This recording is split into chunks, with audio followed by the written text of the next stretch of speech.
Merci beaucoup pour l'invitation, pour discuter aujourd'hui, présenter une vue d'ensemble de mes travaux de recherche. Je vais parler principalement de l'aspect mesure et observation des précipitations hivernales. Et dans les co-auteurs de la présentation, j'ai inclus mes postdocs étudiants associés de recherche et aussi tous les collaborateurs aux différents projets. Pourquoi étudier les précipitations hivernales? Il existe plusieurs types de précipitations. La phase des précipitations peut avoir un impact sur la sévérité des tempêtes. Quand on pense, par exemple, à l'occurrence de pluies verglaçantes, de grésil, de neige mouillée qui peut mener à des coupures de courant. Si on pense aussi à l'évolution de neige à pluie, de pluie à neige, qui peut avoir un impact aussi sur si oui ou non il va y avoir de l'accumulation de précipitations au sol. La prévision des types de précipitations n'est pas évidente, surtout en hiver. En été, on pense, bon, il y a la pluie, il y a la grêle, qui est peut-être pas facile à prévoir, mais en hiver, il faut prédire, en plus de la quantité de précipitations, le type de précipitation. Pour ce faire et pour aussi avoir une meilleure prévision, c'est important aussi d'avoir des mesures à la surface, mais aussi en altitude, pour mieux comprendre les processus de formation des précipitations afin de pouvoir améliorer leur représentation dans les modèles. Si je sais qu'on est au mois de mai, je vais vous montrer des photos de précipitations hivernales. Mais ici, j'ai, par exemple, je vais utiliser ma tablette, je pense que ça fonctionne. Ici, j'ai mis des photos, par exemple, une photo ici de plusieurs types de cristaux qu'on voit simultanément à la surface. On voit des cristaux givrés, on voit des aiguilles qui sont pas givrées. Tous ces types de précipitations-là ont été observés simultanément. On voit aussi une particule de grésil à très haute résolution. On remarque que les particules de grésil, c'est peut-être un peu plus complexe qu'on pense parce que ça peut être formé de plusieurs particules qui ont collé ensemble en tombant. Aussi, des fois, les particules de grésil, on pense que c'est du grésil, mais des fois, c'est des particules qui sont formées d'une coquille de glace avec de l'eau à l'intérieur. C'est une particule, par exemple, qui n'aurait pas gelé complètement. Puis quand elle arrive au contact de la surface, elle va se briser, puis on voit des coquilles. Puis ce qui est intéressant là-dedans, c'est qu'il y a de l'eau qui va s'échapper du centre de la particule, puis qui peut mener à du givrage à la surface. Ça m'amène à la pluie verglaçante ici, qui est des gouttes d'eau en surfusion qui vont geler au contact de la surface. Puis ici, j'ai juste ajouté une photo d'une particule, d'un cristaux de glace, d'un cristal de glace qui a la forme d'un dendrite. Ces différents types de précipitations-là sont formés durant leur évolution verticale dans l'atmosphère. Ici, j'ai mis, par exemple, un profil vertical de température qui est typique à la formation de pluies verglaçantes et de grésil. On retrouve une couche d'air chaud en altitude, puis une couche d'air froid proche de la surface. Quand les précipitations tombent dans la couche d'air chaud, elles vont fondre partiellement ou complètement pour mener soit à du grésil ou soit à de la pluie verglaçante. Mais après, il y a plusieurs facteurs qui peuvent influencer le type de précipitation. Par exemple, si on a une distribution, souvent on observe pas juste une grosseur de particules, mais une distribution de grosseur de particules. Donc, on peut avoir un mélange de ces précipitations-là. Puis aussi, dépendamment du type de précipitation qui va tomber dans la couche chaude, le taux de fonte et de regel peut varier. La représentation des modèles, ce n'est pas nécessairement évident, surtout quand les températures sont proches de zéro, parce qu'on sait que ces différents types de précipitations sont formés quand les températures sont proches de zéro. Si on utilise des schémas microphysiques, par exemple, on tient en compte des changements de phase puis des rétroactions. Ça fait que si on a de la fonte, par exemple, si on a un profil de température typique comme celui-là, hauteur et température, si on a des particules qui fondent à mesure qu'ils tombent dans l'atmosphère, qu'est-ce que ça fait? Ça prend de l'énergie de l'environnement, ça décroît la température à zéro. Puis ensuite, s'il y a du regel, ça va rapprocher la température de zéro. On a une tendance à se rapprocher à des profils de température de zéro qui fait que ça mène à des changements, des transitions de type de précipitation. Puis ici, on le voit, l'interaction, si on a par exemple des changements de phase avec différents types de précipitations, il y a un changement dans la température, mais aussi dans les vitesses de vent verticaux et horizontaux. Si on utilise des méthodes diagnostiques, on n'a pas ces interactions-là, mais on a quand même une idée du type de précipitation qui va tomber sans nécessairement que ces précipitations interagissent avec l'environnement. Fait que le but de mes recherches, c'est d'améliorer notre compréhension des processus de formation, des différentes précipitations, puis de l'évolution aussi, surtout lorsque les températures sont proches de zéro. En particulier, quelles sont les caractéristiques des précipitations durant les tempêtes hivernales? Dans quelles conditions sont-elles formées? Est-ce qu'on est capable de mieux les détecter? L'approche utilisée, c'est de faire des mesures automatiques de la quantité, du type de précipitation, des prises de mesures manuelles, qui est très importante, puis je vais vous montrer pourquoi pendant la présentation. Puis aussi mener des campagnes de mesures ciblées. Par exemple, dans la région de Montréal, au centre-ville de Montréal, on a des instruments qui mesurent la précipitation en altitude et à la surface. Puis on a aussi des instruments qui nous permettent de prendre des mesures manuelles des précipitations. En 2019, on a fait une campagne de mesure dans les Rocheuses canadiennes et là, on vient de terminer une campagne de mesure dans la vallée du Haut-Saint-Jean au Nouveau-Brunswick. Aujourd'hui, je vais focuser principalement sur une tempête qui a été documentée le 12 janvier 2020. C'était le travail de mon étudiant de doctorat, Mathieu Lachapelle, qui fait partie de Centro. Mathieu a documenté vraiment en détail cette tempête-là, où les modèles ont prédit beaucoup de pluie verglaçante et finalement, c'est du grésil qui est tombé. Ici, on voit les conditions météorologiques à la surface dans le premier diagramme. On voit que les températures au début de l'événement étaient autour de 10 degrés Celsius à la surface et a diminué à environ moins 5 degrés Celsius durant l'événement. Bon, il y a eu des précipitations, on le voit, ça c'est des mesures automatiques. Et ici, les mesures manuelles, on voit ici, par exemple, une transition de pluie à du grésil, puis du grésil mélangé avec des cristaux de glace. En altitude, quand on utilise notre petit radar qui pointe verticalement vers le haut, on remarque ici qu'on a, ici c'est le champ de réflectivité, et quand les couleurs ou quand la réflectivité est très haute, ça nous indique que la précipitation est liquide et où on a des particules qui sont très grosses avec du liquide dessus. Qu'on voit, ça nous indique par exemple le haut ici de la couche de fonte. On le voit bien aussi avec la vitesse Doppler, où la vitesse Doppler augmente au moment où la particule passe de neige à pluie, parce qu'on a un changement de vitesse de chute de 1 mètre seconde à 5 mètres seconde. Et on voit aussi la transition des précipitations à la surface. Et encore plus détaillé, en utilisant les microphotographies, on est capable de regarder la fraction des différents types de cristaux de glace à la surface. En regardant avec la microphotographie, vous voyez, c'est vraiment impressionnant. On a ici, c'est un exemple de ce qui a été observé. Par exemple, on voit des particules de grésil, mais on voit aussi beaucoup de petits cristaux de glace. Puis on pense que c'est ça, c'est la présence de cristaux de glace qui explique pourquoi il y a eu du grésil au lieu de la pluie verglaçante. Et ici, on voit sur cette figure ici tous les différents types de particules qui ont été observés. Au début de la présentation, je vous ai parlé de Liquid Core Pellet. Ici, ça nous donne un peu, on voit une particule qui est fracturée, qui est coupée en deux. Ça peut être ce genre de particules-là qu'on a vu ici à la surface, où le milieu, souvent, il reste de l'eau dedans, puis l'eau s'échappe de la particule. À l'aide de ces photos-là, ce qu'on fait, c'est qu'on est capable de les analyser avec un logiciel Python pour essayer d'estimer la dimension des particules. Puis on voit que durant la tempête, à différents moments, on a des dimensions de particules qui sont variables.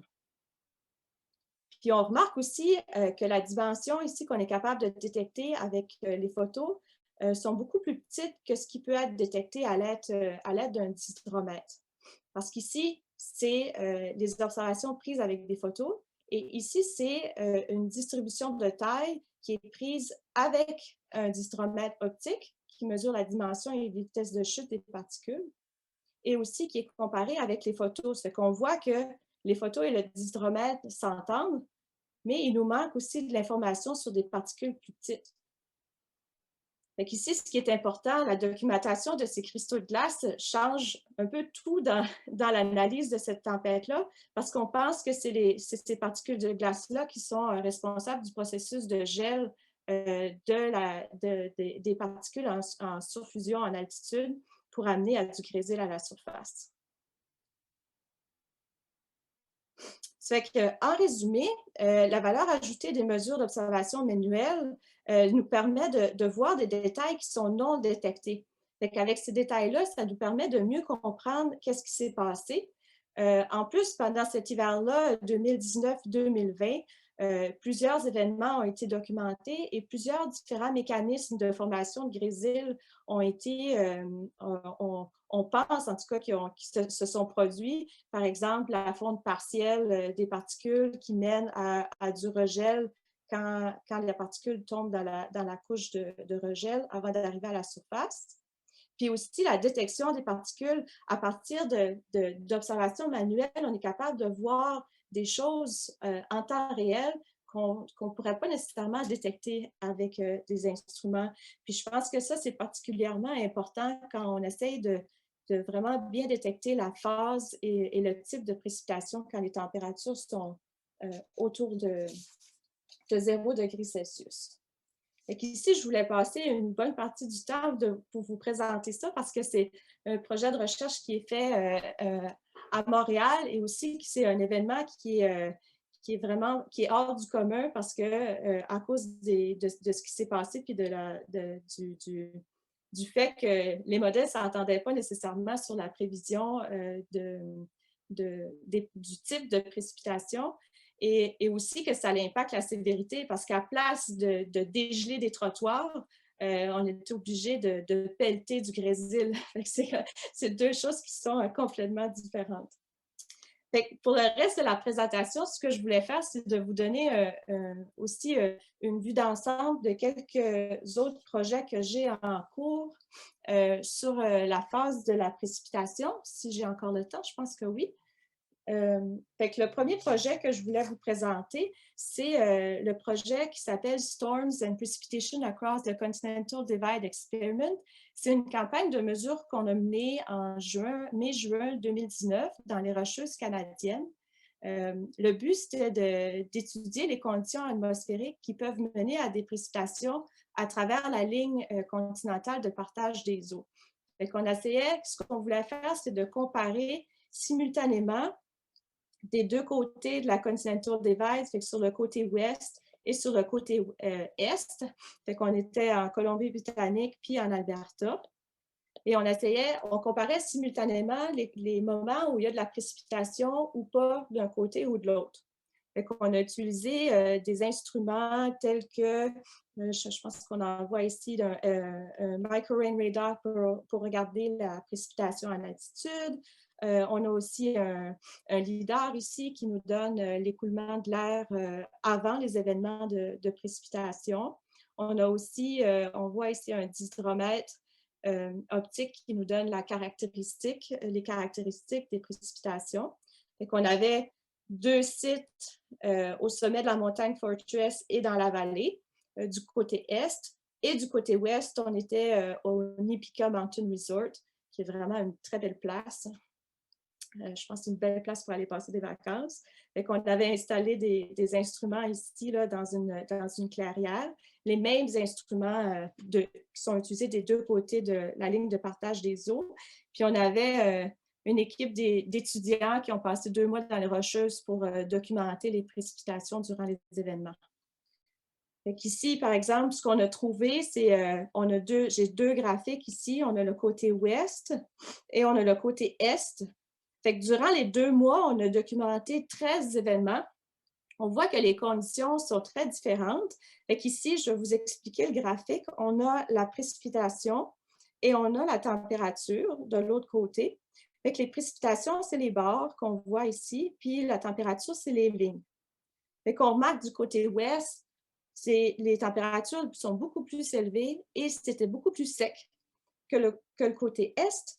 Et on remarque aussi beaucoup plus sec quand on regarde la température, mais quand on regarde aussi la quantité de précipitations, on remarque ici, il n'y a pas eu beaucoup de précipitations sur le côté ouest de la ligne de partage des eaux, tandis que sur le côté est, il y en a eu beaucoup.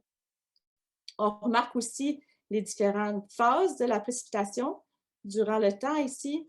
Même à la fin de la campagne de mesure en juin, on a eu de la neige à la surface. Puis on remarque aussi que du côté ouest, quand il y a eu des précipitations, vu qu'il faisait plus chaud, c'était de la pluie. Fait que là, on essaie de voir c'est quoi la différence, dans quelles conditions, par exemple, si on prend le premier événement, on remarque qu'il n'y a pas de précipitation qui a traversé la ligne de partage des eaux, mais je devrais aussi mentionner que la plupart du temps, l'air arrive de l'est, et là, il y a un soulèvement orographique, la précipitation, puis on essaie de voir dans quelles conditions cette précipitation-là du côté est va traverser du côté ouest ou pas. Parce qu'on remarque que l'événement 1, il n'y a pas eu de précipitation qui a traversé, tandis que le dernier événement, il y en a des précipitations qui ont traversé.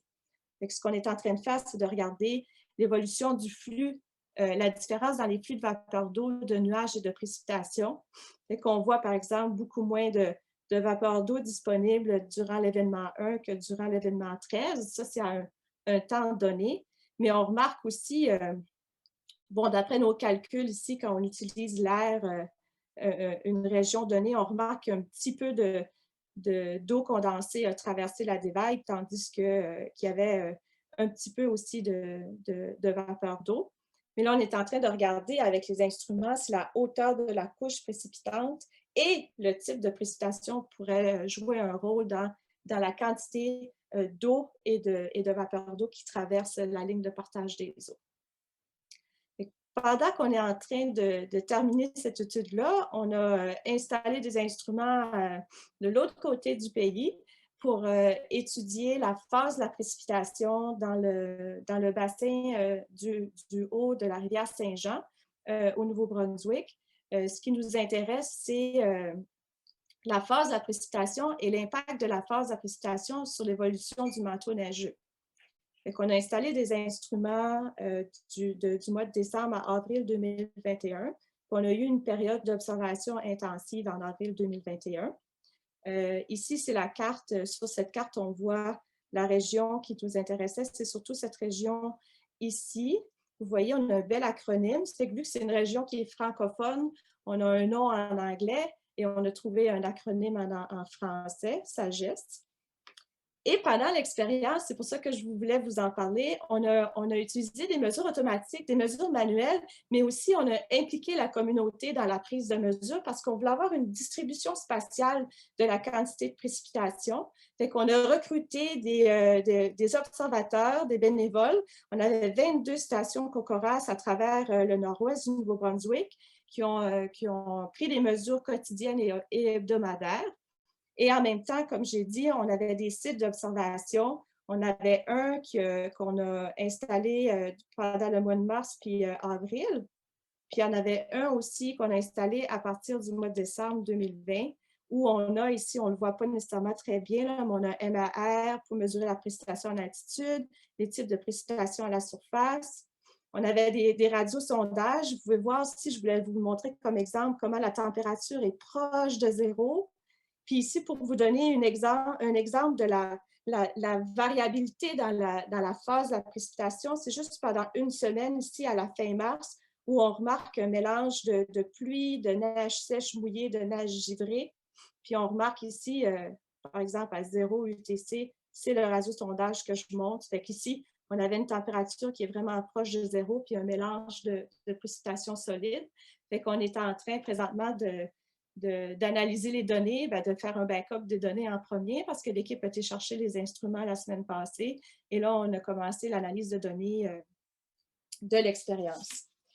C'était tout ce que je voulais vous présenter. Je vous ai donné une vue d'ensemble des travaux de recherche qu'on mène là, sur le terrain qui impliquent des mesures de précipitation autour de zéro. Puis j'ai essayé aussi de démontrer la valeur ajoutée des campagnes de mesure, puis surtout l'importance de ces campagnes de mesure-là quand on essaye de bien comprendre ce qui se passe quand les températures sont autour de zéro. Fait que je vous remercie pour votre attention.